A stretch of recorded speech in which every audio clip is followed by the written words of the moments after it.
pleasure to be here this afternoon and tell you a little bit about the company and how we've grown over the last couple of years. Verigen is a company that's focused, as Kathy mentioned, on vaccine development. We began in January of 2005. I left Pesca, my co-founder, Jorge Osorio, and I had this crazy idea that we try to pull together some vaccine technologies that might have an effect on global public health. And we started talking to people in the local community here in Fort Collins. And we found through contacts at CSU and that there was some technology actually at the CDC, the Centers for Disease Control, here in Fort Collins for some vaccines that showed great promise. So we started talking about today. I'll tell you a little bit about some of our vaccine development programs.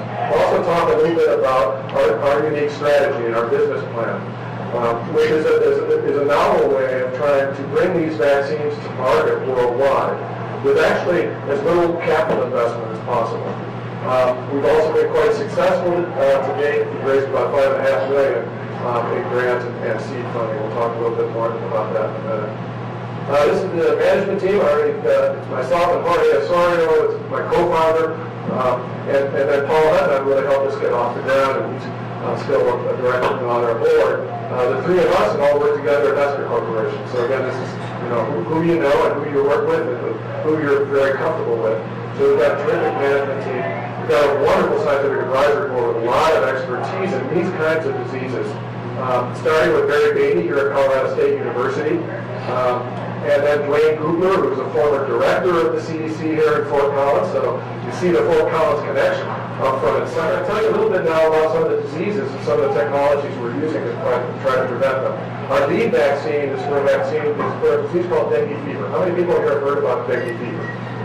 This is a lot better, actually, than most presentations I give. This is a serious mosquito-borne RNA virus that affects 3.5 billion people worldwide.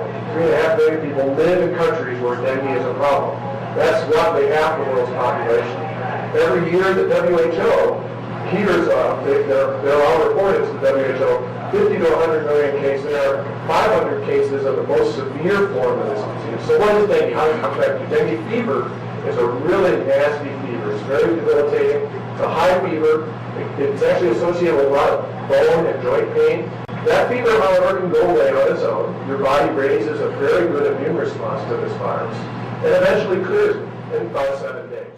As I mentioned, it's transmitted by mosquitoes. It's in the same virus class as West Nile. But unlike West Nile, there's no animal reservoir. So dengue is actually spread from human to mosquito to human. Also, unlike West Nile, there are actually 4 different dengue viruses. And they're named creatively dengue 1 through dengue 4. But the trick then for either a therapy or a vaccine is being able to neutralize all 4 of the viruses. That's why there's no good therapy or vaccine currently. So if you look at the potential markets and where we're going to try to target this vaccine once developed, there are several different, we do it as 3 different separate markets. One is public health, and this is to try to reduce the incidence of disease for poor people in those countries where it's quite endemic. The people who get it, the age actually differs from region to region. In Southeast Asia, where this disease has been around for a long time, where there are lots of infected mosquitoes, by the time you're an adult, you've been infected with all 4 serotypes of the disease. When you get one of these viruses and you recover from that fever, you're protected for life from that virus.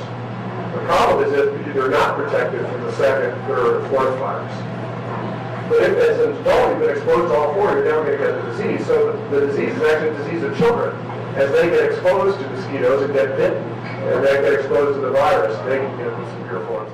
For a public health market, obviously you want to work with the World Health Organization. So one of our goals is to actually get World Health approval for this vaccine. Once you get World Health approval, then UNICEF will buy it, the American Health Organization will buy it, the various ministries of health will buy the vaccine. Particularly those ministries of health that are funded by an organization called Gavi. This is the Global Alliance for Vaccines and Immunization. Gavi, of course, is funded by the Bill and Melinda Gates Foundation. Of course, this is a high national priority in affected countries because there's a real severe economic burden of this disease. Because of that burden, there's actually a public-private partnership called the Pediatric Dengue Vaccine Initiative. is a nonprofit organization whose sole goal is to accelerate the development of dengue vaccines. And then once they get developed, try to get them introduced into the countries where they're most needed. The Pediatric Dengue Vaccine Initiative is also being funded. We now have a partnership, a strategic partnership with them, as well as some grant funding as well. And of course, India is going to be one of the top 10 pharmaceutical markets in 2010. There was a recent outbreak in India where, as I mentioned, both adults and children are severely afflicted, including lots of prominent individuals. The son of the Prime Minister actually got infected by dengue.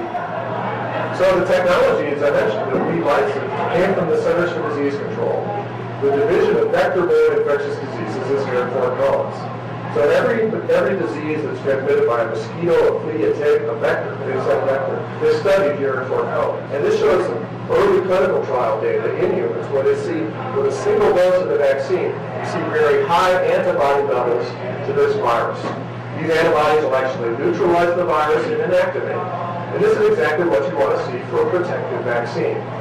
The other nice part about these studies is you see these antibody levels stay high for a long period of time. This is a hallmark of a successful vaccine like measles or smallpox or yellow fever vaccines. Very classic, successful, safe, and effective vaccine is serotype of dengue. And finally, last but not least, a mixture of all four of these viruses now in mice and monkeys generates neutralizing antibodies against all four viruses. So where are we in terms of moving this from the bench into the clinic? We've done some work on chemicals that we can add to the vaccine to make it stable to high temperature. That's another concern for these kinds of vaccines when you're getting them into tropical regions, is how stable will they be in the clinic?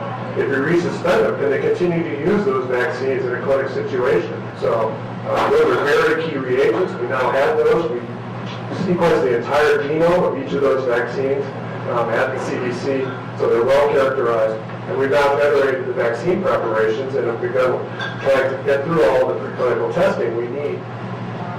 This just shows the rough timeline. We're in the midst of finishing off our manufacturing and preclinical studies. We anticipate finishing that mid-year, starting our first phase 1 clinical trials mid-2009, phase 2 in 2010-11, phase 3 and onward. So you can see, though, it's still a long road for us. We don't have a product out on the market until 2013 and 14, if all goes well. In terms of where we are with the rest of the pipeline, West Nile we're all familiar with. And there we have a safe and effective vaccine, again, using the CDC technology, that dengue 2 backbone, that's been shown to work in 2 different animal models, and we're working on trying to manufacture that in collaboration with folks here at Colorado State University. Avian influenza, of course, you've all heard about the bird flu and the potential threat there. To date, there have been 247 deaths out of about 391 cases, so very high mortality. The fear is that this would suddenly spread human to human and increase the number of cases and still stay as deadly. We've got a vaccine, though, that is a single dose to protect against this virus. We're looking at a vaccine for viral as well. This is a vaccine that would be a combo shot. It's a single virus that would provide protection both to smallpox because of the viral genes, and then we insert into that virus bacterial genes that will protect against Yersinia pestis, the cause of the plague. So what we now have is a vaccine that we show is safe and protects mice from airway challenge with the plague bacterium.